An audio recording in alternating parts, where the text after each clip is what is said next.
I think that given the circumstances, the best way I can help now is if I step aside and let government get back to governing. And therefore, that's what I'll do, because I work for you. New York Governor Andrew Cuomo resigned after facing mounting investigations and various claims of sexual harassment. In my mind, I've never crossed the line with anyone. But I didn't realize the extent to which the line has been redrawn.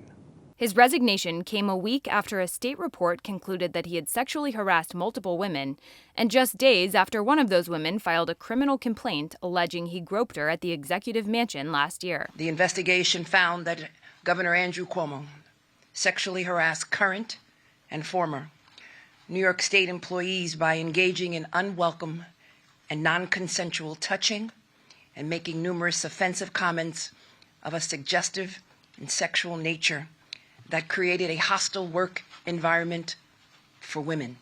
Though he ultimately stepped down, Cuomo criticized the investigation as being political and denied all allegations of harassment. I want you to know directly from me that I never touched anyone inappropriately or made inappropriate sexual advances. Cuomo's resignation ends a 10-year run as governor, cutting his third term short and marring his political career in controversy, a career that began 4 decades ago by his father's side. A man who has taught us all very much in this room and who has taught me everything I know. Governor Mario Cuomo and First Lady Matilda Cuomo.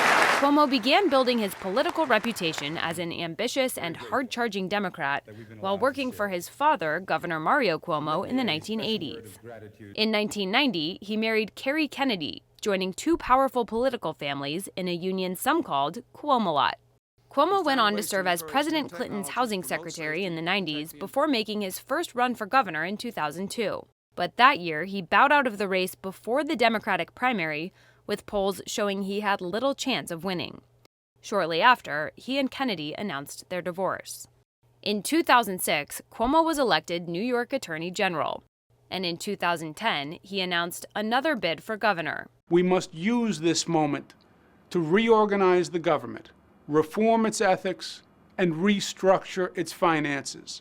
He cruised to victory as he denounced Albany as a cesspool, touted his record as a prosecutor, and proposed a fiscally moderate agenda. And this state has no future if it is going to be the tax capital of the nation. We have to send that signal this session by passing a property tax cap.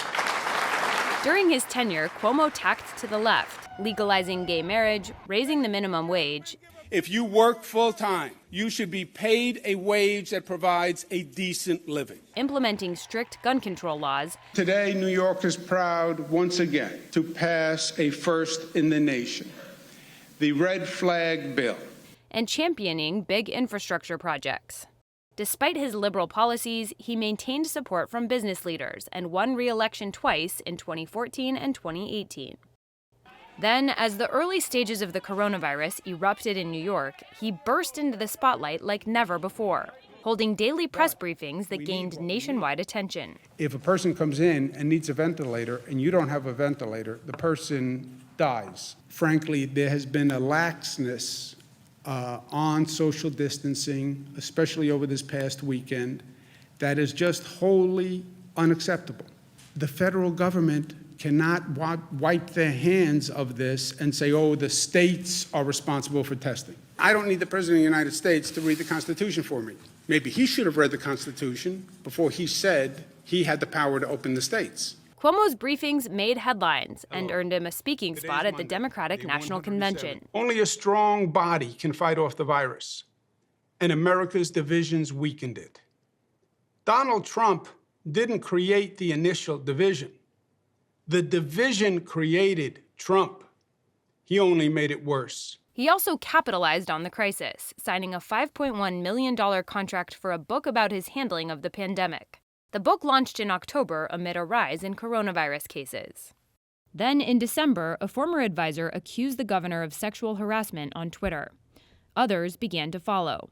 Charlotte Bennett, a former assistant in Cuomo's office, sat down with CBS Evening News offering details of her story. What were you thinking as he's asking you these questions? I thought, he's trying to sleep with me. The governor's trying to sleep with me. And I'm deeply uncomfortable, and I have to get out of this room as soon as possible. I've heard Charlotte and her lawyer, and I understand what they are saying.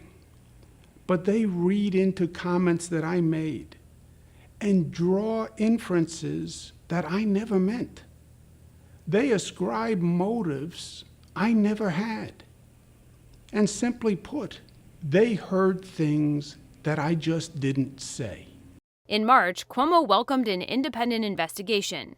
But when the probe that he called for ultimately detailed a pattern of harassment, he called the report biased and continued to deny all allegations of misconduct.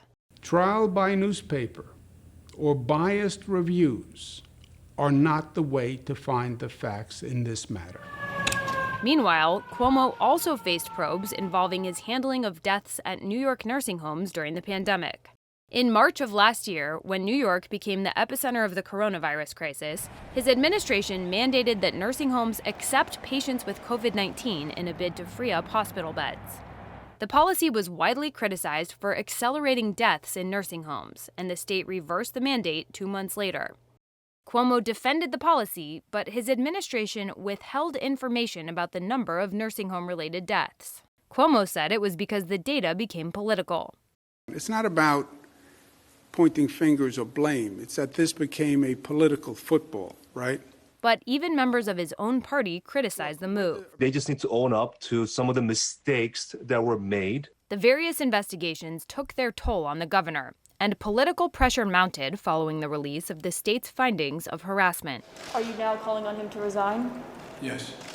Facing criticism from the highest levels of his own party, as well as growing momentum for impeachment, Cuomo stepped down. Thank you for the honor of serving you. It has been the honor of my lifetime. God bless you. Though Cuomo is leaving the governor's mansion, his troubles may not be over. Several local prosecutors' offices said they planned to look into the conduct described in the report.